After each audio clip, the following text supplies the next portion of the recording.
In the Lord's Prayer, we can really begin to break down this whole superior reality. And so we're going to take it verse by verse here and just really dig in to what Jesus thinks about when it comes to living in a superior reality.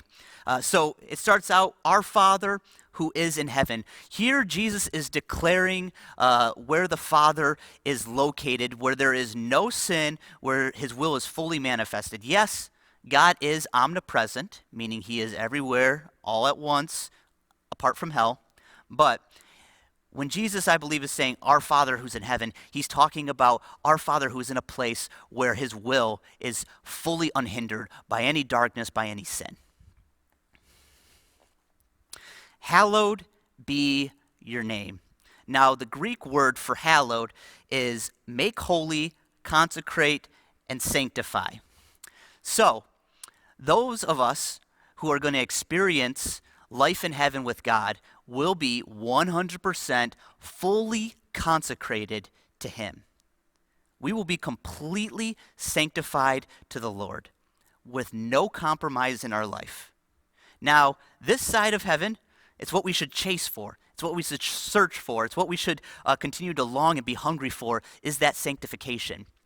Unfortunately, we're not going to get there until we see him face to face and we're able to live with him forever. Now, hallowed be your name, I believe is important because I believe it's talking about a little bit of the unending praise that God experiences in heaven.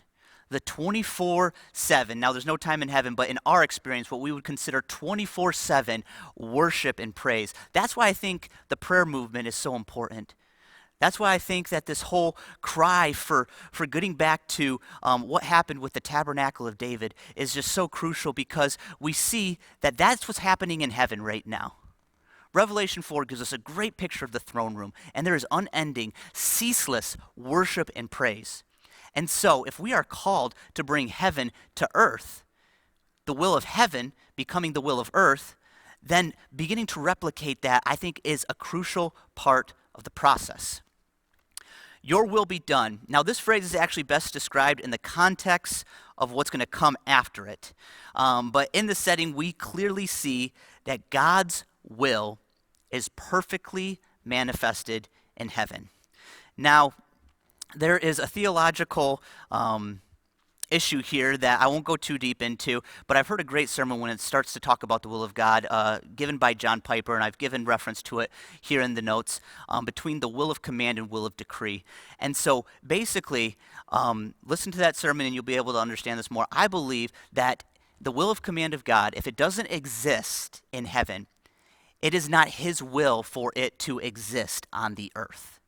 And so anything that we see that's outside of what is existing in heaven, outside of that reality, we are called to actually bring it into the reality of heaven, any earthly circumstance that doesn't align with it. On earth as it is in heaven, it's got to be the mission statement of the church.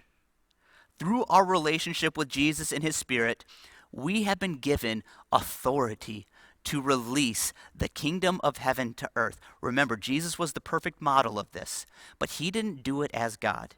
He did it under the same restrictions that me and you have.